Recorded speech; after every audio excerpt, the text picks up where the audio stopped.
नमस्कार मित्रांनो, जय महाराष्ट्र, जय मराठी. मी प्रमोद सुधाकर पार्टे, मराठी एकीकरण समितीचा शिलेदार.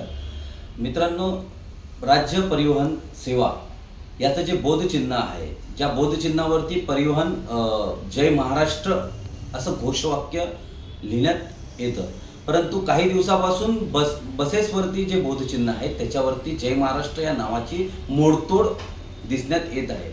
सातत्याने तक्रारी करून सुद्धा याच्यावर काही उत्तर मिळत नव्हतं. म्हणून मराठी एकीकरण समितीच्या माध्यमातून सर्व पदाधिकाऱ्यांनी मंत्री महोदय प्रताप सरनाईक साहेब यांची भेट घेऊन थेट त्यांच्या कानी हा विषय मांडण्यात आला आणि संबंधित जय महाराष्ट्र या घोषवाक्य हा जसाच्या तसाच पूर्वी असलेल्या बोधचिन्हाप्रमाणे पुन्हा बसेसवरती झळकण्यात यावं अशी मागणी करण्यात आली. त्याचबरोबर परिवहन सेवेमध्ये शिवनेरी असो किंवा शिवशाही असो, या बसेस सेवा ज्या आहेत त्या सेवांमध्ये सध्या हिंदी भाषेचा वापर आणि हिंदी जाहिरातांचा वापर मोठ्या प्रमाणात होताना दिसत आहे. तर या संदर्भात सुद्धा परिवहन मंत्र्यांना सांगण्यात आलं की तात्काळ यात बदल करावा आणि 100% मराठी भाषेचा वापर करावा, हे निवेदन देण्यात आलं. धन्यवाद.